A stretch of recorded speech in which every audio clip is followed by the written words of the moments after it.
West Indiana. News, sports, education, and entertainment.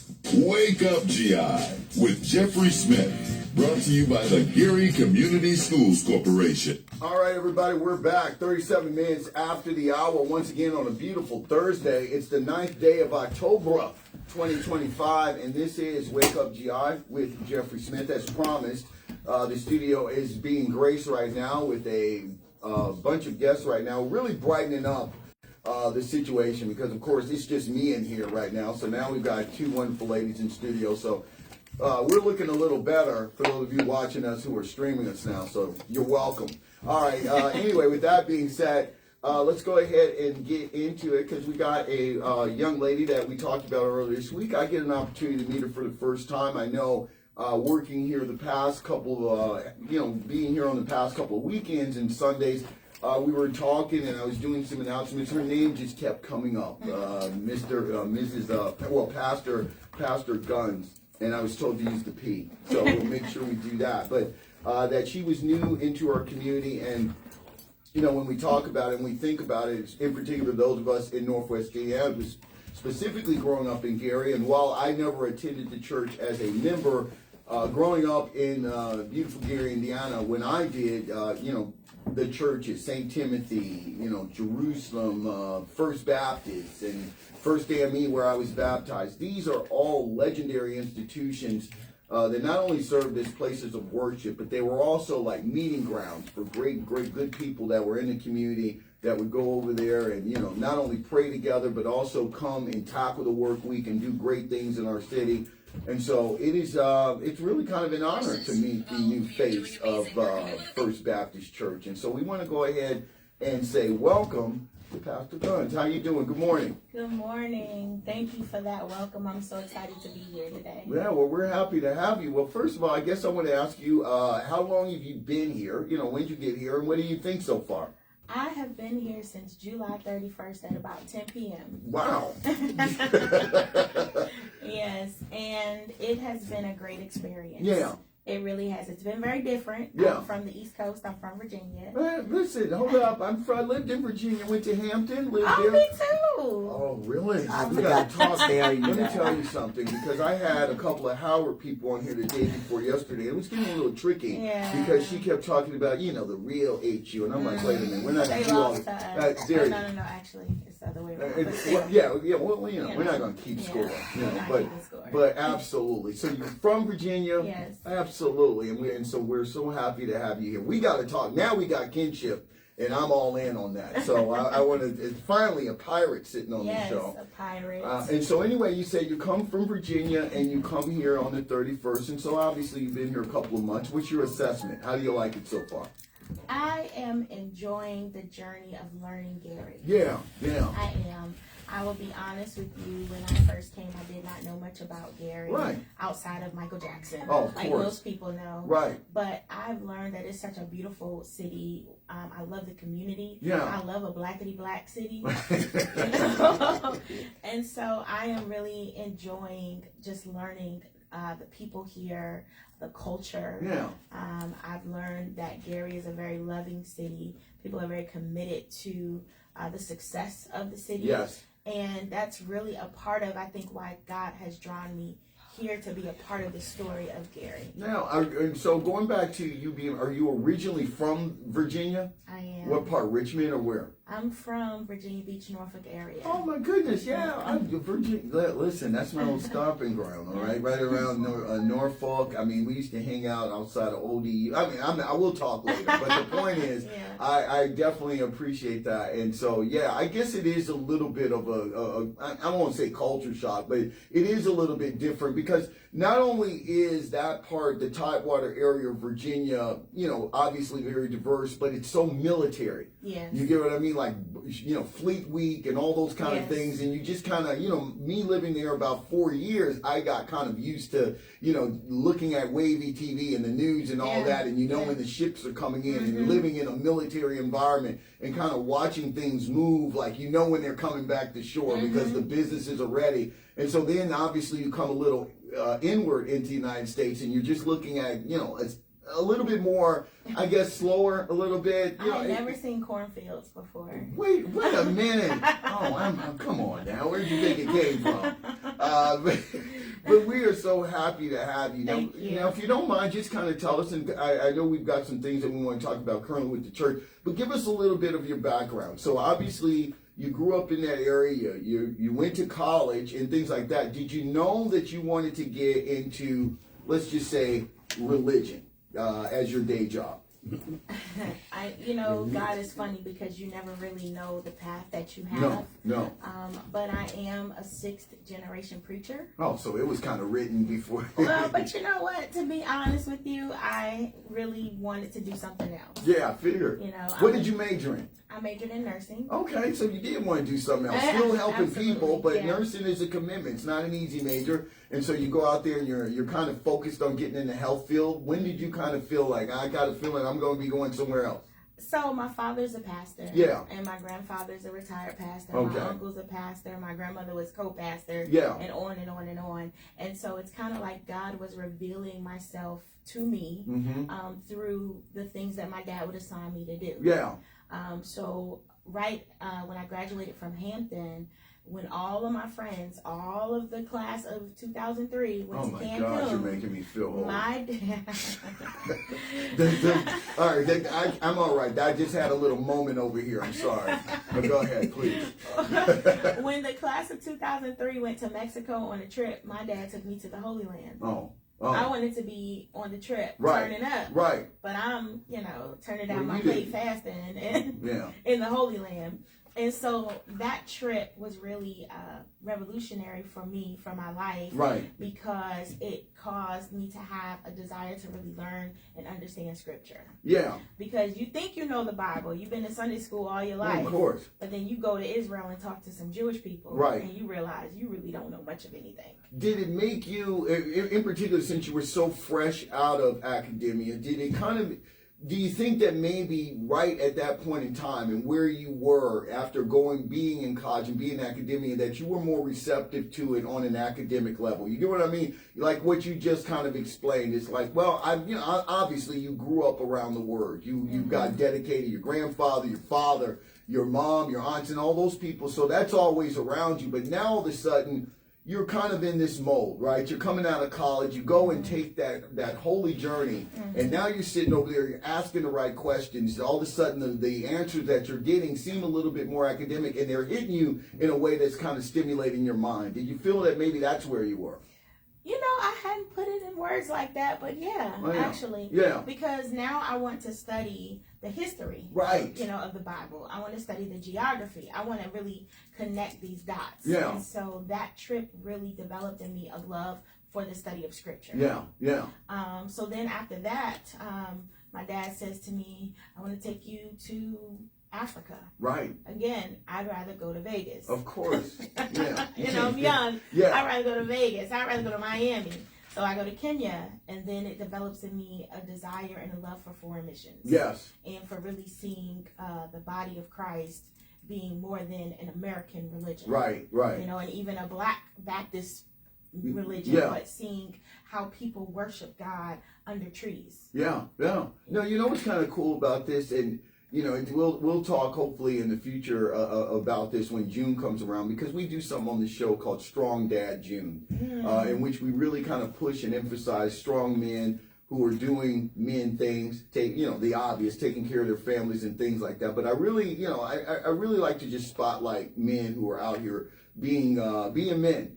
And it really does sound like your dad, and I got to give him credit. I've never met him, obviously, but I want to give him credit because what you're describing is a man that seems very deliberate about what he was doing. And he did it at the right time. Do you get what I mean? Because I guess the obvious thing that I would ask you, kind of looking out, is, you just kind of cited the fact that your grandfather, your father, it seems, that the men in your family obviously were kind of, that was kind of the calling. That was the family legacy, the job.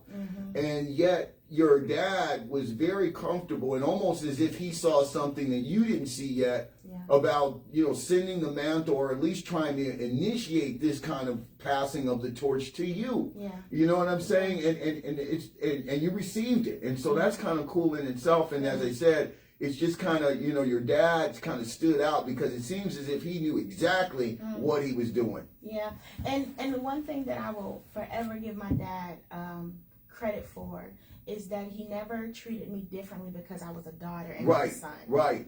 A lot of times pastors will pour into their sons with the hope that their son will follow in their footsteps. Absolutely. But they may not do the same with their daughters. Yeah.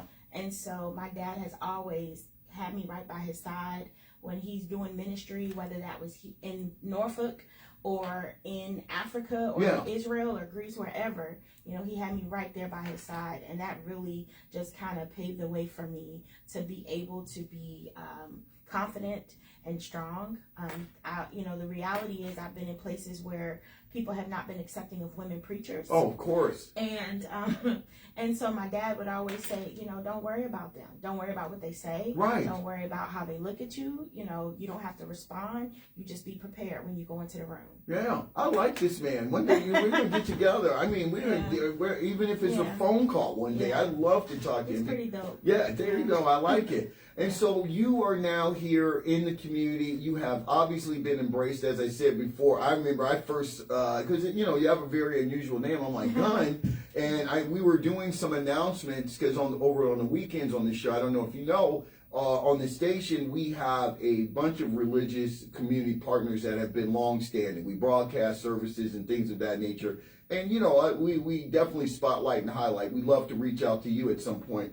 But your name was coming up, and there were announcements that I was giving out. And it was like, this Nicole Guns will be here, blah, blah, blah. And I think you were working, what it was is you were celebrating with one of our longtime partners and friends, Jerusalem Missionary Baptist Church. And you were the featured speaker at that event. And that's kind of when you first got on my radar. So I just wanted to say welcome. I'm so glad to finally get an opportunity to meet you. So tell me about you coming here, all right? Well, if you don't mind, tell me when you first kind of went out here and started to take control and get your own church and your own kind of gig and your own congregation. What was that like? So my story, eventually I went to seminary. Yeah. I went to Virginia Union University School, Samuel DeWitt Proctor School of Theology. Oh, they love you in Virginia. You're such a good state girl. You patronize all the wonderful institutions. Well, I'm a Midwest girl now. Yeah, well, now. The GI. No, okay, I like it. Go ahead. But, and so, when you're coming to the end of seminary, they start to encourage us to think about what we're going to do with our degree. Right.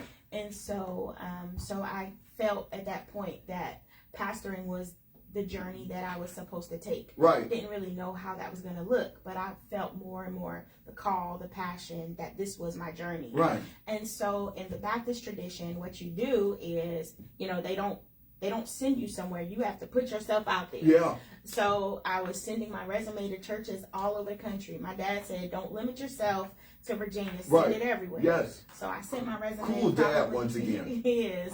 So I sent my resume probably to about 30 churches. Yeah. And I got 30 no's. Yeah. 30. Yeah. Well, because you just kind of hit on this, and I've had guests on some of my previous shows that were pastors, and they talked about this. And at the time, I think the conversation that we were having, that I was having with a young lady was that the Baptist church, as great and as legendary as it is kind of, a little bit behind the times when it comes to accepting female leadership. And so it can be kind of like a little bittersweet, because obviously you're devout, you've been raised in the church, this is your lineage, but then now you want to kind of be a part of it, and they're like, well, we don't kind of know. Let's put a pin there. Yeah. I want to go back to okay, that. yeah. Let's put a pin there, because I got a story about that Okay, too. go ahead.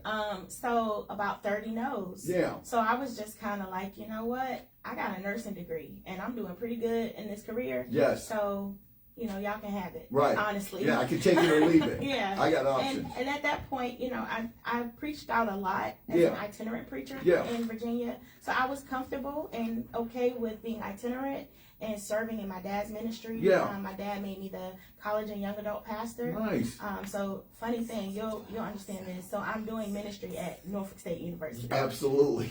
And I'm a pirate. Right. So that was always just weird. Yeah, right under the tunnel, right over the right under the tunnel. Yeah, so so I would say things like, okay, if this amount of people come to church Sunday, I will preach in a Norfolk State shirt. Right. So, one day I actually had to do it. Oh I had to God. wear a Norfolk State t-shirt, but I put a Hampton blazer over top of Thank it. you. Yeah. So And your skin didn't burn off or anything like it that. almost did, but God is, God is faithful. Yeah, so. yeah. and so I was really okay with that. Yeah, path. where you were. Yeah, because you don't, after a while, 30 no's is a lot. Yeah, it is. And knowing that you're prepared, knowing that you've done all of these things. And put the work in. You put the work in. And seeing people who have not done as much. Right, of course. Continue to get opportunities. And so I was just okay with serving where I was. And so in January of this year, at the National Baptist Convention Midwinter Board meeting, a young lady came up to me who was working with First Baptist. Sister, her name is Charity Ware. And she said to me, "Are you thinking about pastoring?" And I said, yeah, if the right opportunity comes up. Right. And she said, "Well, there's a church in Gary, Indiana." I said, "No, I'm good." I did. I said, I'm good. Because, and you all will understand this, we have this arrogance on the East Coast that only the East Coast matters. Like, we don't think about anything else. You're preaching in a choir. Like, I went to school with you. Thank you. So I was like, I'm good. Yeah. Indiana, what? Well, like, I know nobody's going and where there. Mike Pence is from? Like, okay, well. doing too much. No, but I get it. And so you get this, Yeah. and do you bring it to your father? How do you do it? Are you just internalizing this? Because once again, putting it in context, as you just said, you got 30 no's, and you're just kind of like, let me tell you something. I put the work in. I know who I am right now. As far as my spiritual commitment, I'm cool. I get to preach with my father. I have these responsibilities. I'm going to do my work, but I'm also comfortable with doing my nursing where it takes me. And now all of a sudden, out of the blue, after you might be writing it off, here comes somebody like, "We got a job for you, maybe.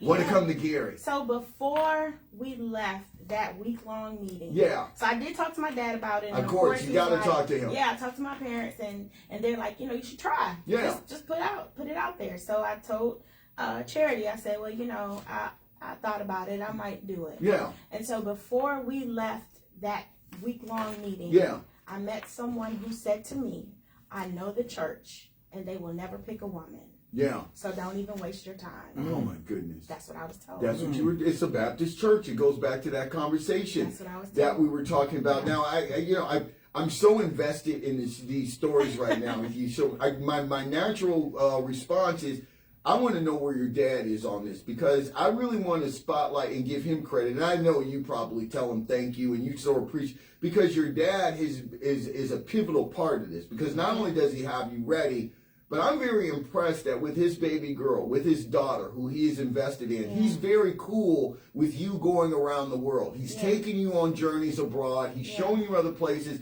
And he's encouraging you, because now most of the time, and I got a couple of friends who are girl dads. I'm not a parent myself, so I know how guys can get with their girls.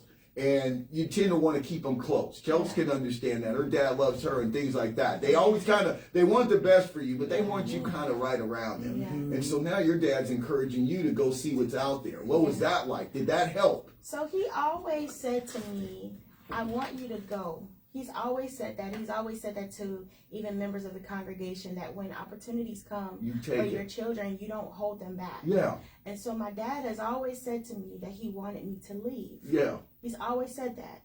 And I wrestled with that. Of course. Because why do you want me Why do you want me to go so bad, Dad? Why do you want me to leave? And because my home church is a great church. Right. So, why would I leave here? And he's always said, you need to go, and because there's so much out there that you need to experience. Yeah. And it's interesting, because as the reality of this journey to Gary began to really manifest, there was a scripture that really stuck with me where God tells Abraham, "Go to a place where I will show you." Yeah. And what happens in that text is God is saying, go to a place so you can learn yourself. Yeah.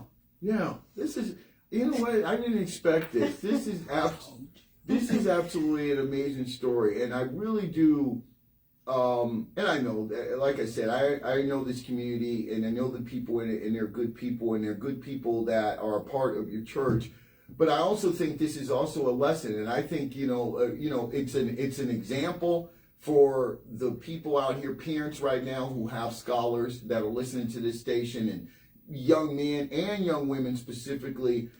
Don't be afraid to kind of let them go out into the world, and for your dad to kind of have it kind of seems like that was driving him. It's like he knew and understood what his plan with you was going to be early on. He had a girl and he was okay with that, and he was going to pour into her and give you all the tools you needed to go out here and still dominate the world as if you were his firstborn son. And I you really got to give him kudos. And I've never met the man. So tell me about now coming to Gary, and now what was it like? When did you get the call that in fact they had considered you and wanted you? So again, this started in January. This whole process. Yeah. So in a lot of Baptist churches, sometimes it can take years. Of course it has. I've talked to some of you all. I know how it goes. Sometimes it can take years, and so the fact that this conversation began in January. And in July, I have packed up my house and moving across country is a testament to First Baptist. That they wanted to move this process along. And this was the easiest search process I've ever experienced. And again, I gotta give praise to God and kudos to First Baptist for that process. And so I think the first time, so I was told when that, you get the call and they say, I'm assuming that they want there's another piece. Okay, tell me that other piece. You got to get it all. So this person told me that they would never pick a woman. Right. So I made up in my mind I wouldn't apply. And so the deadline came, and I'm back and forth. Should I not? So the deadline came, and I did not apply. Right. I did not apply. And so who can blame you at this point? But go ahead. I didn't apply, and so I received a call. Where's your resume? Right. From that same person. Yes. Okay. Where's your resume? I said. So wait a minute. So how long had you known this person who approached you at the convention? Because obviously this person was advocating for you in your stead. I've known her for years, but we had never really talked like that. Okay, I got you. We never really talked like that. Yeah. So it was really, all of it was really God directing Absolutely. that path and those steps and closing all of those doors to direct me to this one door. Specifically to this one. Yeah, and that's a word for somebody that sometimes when all those doors close, maybe it's because they need to close. Yeah.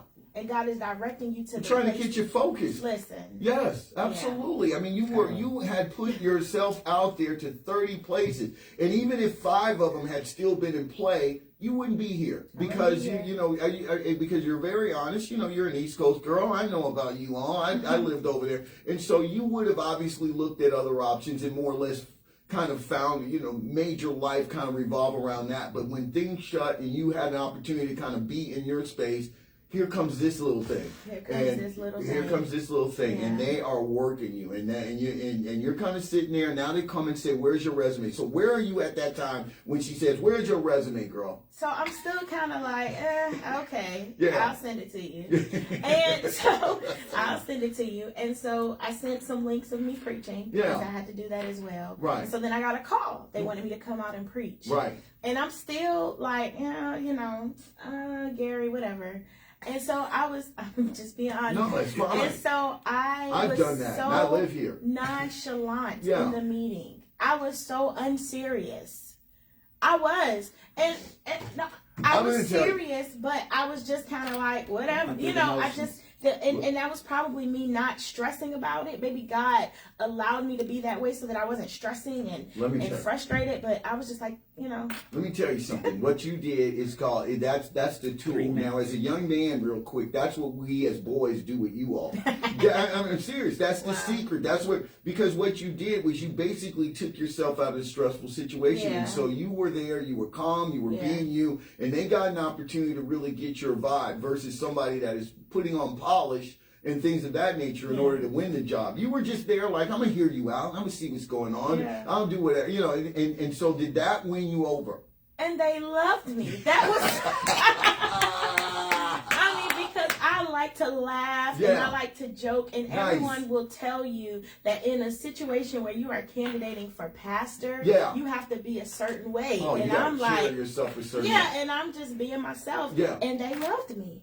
Now, did it ever come up about your age? You know, because you are a young person. Tell me, I mean, I want to, you know, because I know we're kind of tapped on time, but you know, you're a young girl, you're very smart and very intelligent. You put the work in, but you know, you got a little baby face to you. What was that about? Well, I say that the ambiguity of my age is my superpower. That is, because you really don't know how old you are. People don't know how old I am. Is she young looking, or whatever, or is she young? Is she young? Yeah, and so I'm a geriatric millennial. Okay. What is that? Sounds like a millennial invention. That's what it is. What's a geriatric millennial? How are you a senior citizen millennial? I am the oldest. I'm from the early 80s. Okay, so all right, I got you. All right. So, yeah. Well, the funny thing is, I was told by a person who consults with preachers who are looking to pastor that I was about to age out of the process. Oh my goodness. That's what I was told. You know what? Come to me next time. Don't use any of these little headhunters. And so you come back, you come to Gary, you make the choice to come here. They've seen you. I assume you guest pastored. That was kind of like an interview and things like that. So you come here on when? July 31st, as you said. Yes. You drive here, or how do you get here? So my parents and I, we pack up. We rent an SUV. We pack it up, and we drive across the country. Yeah, and you come here, and you remember the first day that you're welcomed into the congregation as their official pastor. There were the chair and the vice chair of the deacon board met us at the hotel at like 10 p.m. Wow. With food. Yeah. Thank God. Thank you for the food. Yes, absolutely. But the first time that I came out here to preach in, I think it was March, the women of the church greeted me with so much love from the beginning. Yeah. And several of them said to me, since I heard your name, I've been praying for you. Yeah. They understand. They did. And so that, from that first meeting where I was real nonchalant, my mom came with me. Yeah. And we were both like, this might be it. This might be it. This is it. I'm over here thinking it's it. I'm all ginned up. I don't even go to your church. I'm Catholic. Yeah. But I love this. I really do. I love this story. I know we're pressed for time. I applaud because you see this. I could talk to you for another hour. We're getting you on here because there's so much more I got to get. Plus, you're my Hampton girl, so I need more of you hanging around so you can give good vibes to this horrible show at times. But tell me a little bit about what's coming up for First Baptist. What do you got coming up on the dock? Anything we should know about this community? Oh my goodness. Well, my installation is next week. Oh, next congratulations. Weekend. Thank you. Yeah, so on the... It's going to be official. It's going to be official. Wow. It's going to be official. And you know, how's it project? Did they give you a robe and all that? I got a robe, and it's red. I'm a Delta. Ooh. So. Oh, okay. All right. Here we go. So the Gary Alumni chapter of Delta Sigma Theta Sorority Incorporated has been very welcoming to me. Absolutely. And it's just really all of the sororities are just, because to have a woman, you know, who represents our organization and the Divine Nine in general is just a very special thing. So on Friday the 17th, next week, is the kickoff for my installation. Yeah. And so Reverend Janae Pitts Murdoch, who is another she is just phenomenal woman. Oh my God. I can't even say enough about her. Yeah. She's a woman of Delta Sigma Theta. Okay. And she is one of the first women pastors as well. She's coming to kick it off and to really pour into us at the banquet on Friday. Yeah. And here's the amazing thing about her is she was just named the national chaplain of Delta Sigma Theta. Oh my goodness. So she's a huge deal. Okay. Yeah, I believe it. Huge deal. Yeah. Because she follows somebody who's been in place for 40 years. Yeah. And so she's going to be the speaker, Anita Blanton. Yeah. Did I say that? You said it right. Okay, well, I said it already. Yeah, from Fox, my Fox girl. My Fox pirate. Yes. You can say that. So she's going to be the MC of that night. Okay. Another Delta. Yeah, I know what you're up to. Absolutely. So it might be a sea of red on Friday. Yeah. So we're going to get some word, and then we have a DJ. So we're going to get the word and the wobble. Okay? All right, First Baptist, buckle up. Oh my God, I love it, man. I mean, listen. The Bible and boots on the ground, you know. You are absolutely amazing. First of all, I want to take that. Like I said, we do not have enough time at all to even scratch the surface with you because you are just such an interesting young lady. I'm so glad I had the pleasure of finally meeting you. I want you to come back because I not only do I want to learn more about you, I want the community to, but I also want to show you around our station, to talk some other stuff with you. But you're absolutely amazing story. And congratulations. I might even poke my head over there. But Saturday at 10 o'clock, the 18th. Okay. The service open to everybody, and my father will be there. Okay, yeah. He's going to be the one installing me. Oh, that is so appropriate. Is he proud of you? He's very proud. I know he is. He's probably running his mouth to anybody in Norfolk and all that he's listening. Her father went to Howard. Oh, okay. Well, we won't talk about that. I liked him up to this point. He was my dude up to this point. And then here comes Miss Whittington. She just got to throw it in. That's what them bisons do. For people in the cheap seats, what about Sigmas? Are they welcome? Or AKAs, are they welcome? They can come. They can come. Okay. We'll allow it. Yeah, we'll allow it. There you go. See, now I know you're into Hampton. I love this. This is the attitude. So my grandfather, who is 98 years old, oh my goodness, is coming for the installation. You got some good genes and a bunch of great men in your life, don't you? Absolutely. So you're winning. I'm telling you, the First Baptist community won, and I think that there are bigger things in your future because just the little bits and pieces that I got from you today about your story, I think really. In the 21st century, and as we go into the 26th year of the 21st century, the Baptist church as a whole, and I'm not a guy, I'm in the cheap seats. I'm not a member of the Baptist congregation at all, but I think that this is a narrative they need to hear about because we have very talented people out here that have been raised in the church, have something to give and something to say.